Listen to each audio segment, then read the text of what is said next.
Doctor मधु,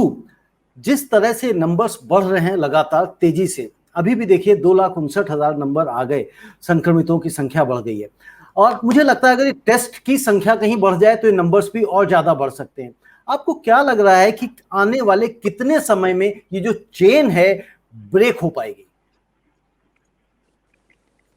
देखिए, सबसे पहली बात है कि ये जो नंबर्स का जो खेल है, टेस्टिंग की हमारी कैपेसिटी लिमिटेड है क्योंकि नंबर ऑफ लैब्स जो हमारे पास हैं, जो कोरोना रिलेटेड आरटी-पीसीआर टेस्ट कर रहे हैं, उनकी भी एक लिमिटेड कैपेसिटी होती है। तो इसलिए कई बार होता है कि सरकार को एक सीमित नंबर निर्धारित करना पड़ता है, ताकि जितने हमारे लैब्स की कैपेसिटी हो, वो सैचुरेट ना हो। अदरवाइज़ इस स्थिति में जो प्रॉब्लम आएगी वो ये होती है कि हमने सैंपल तो दे दिया, लेकिन हमारी रिपोर्ट 2 दिन 3 दिन तक डिले हो जाएगी और उससे कोई फायदा नहीं है क्योंकि अगर मैं संक्रमित हूँ तो मुझे इस अपनी स्थिति की जानकारी नहीं होगी और मैं वो प्रिकॉशंस जो एक कोविड पॉजिटिव केस को लेना चाहिए, शायद मैं वो प्रिकॉशन ना ले पाऊँ और बीमारी एक से दूसरे में फैलती रहे। तो इसलिए नंबर्स रेस्ट्रिक्ट करना एक बात है, लेकिन जो जिस रेट से ये बीमारी जिस दर से ये बीमारी आम जनता में फैल रही है, अभी भी हम कह रहे हैं कि शायद जो एक सेकेंड वेव की पीक है वो इंडिया अभी वो पीक पार नहीं कर पाया है।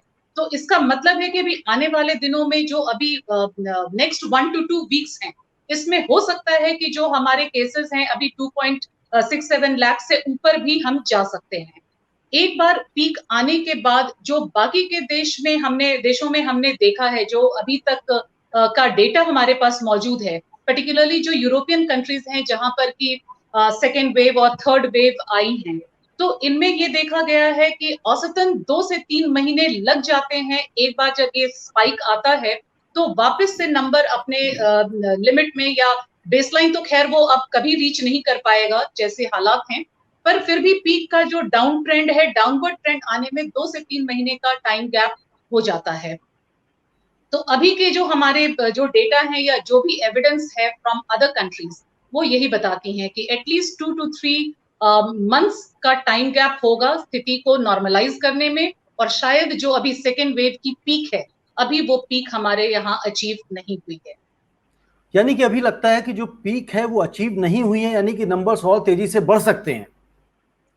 जी, अगर हमारी टेस्टिंग कैपेसिटी बढ़े, जो स्प्रेड है कम्युनिटी में वो तो डेफिनेटली बढ़ रहा है, लेकिन जो आंकड़े हमारे पास आते हैं वो हम अपने टेस्ट रिजल्ट के बेसिस पर ही बताते हैं। तो अगर हम टेस्टिंग की कैपेसिटी बढ़ा सकें तो डेफिनेटली अभी नंबर्स और ऊपर जाएंगे। जी, यानी कि टेस्टिंग की कैपेसिटी बढ़ जाएगी तो नंबर्स जाहिर सी बात है बढ़ जाएंगे।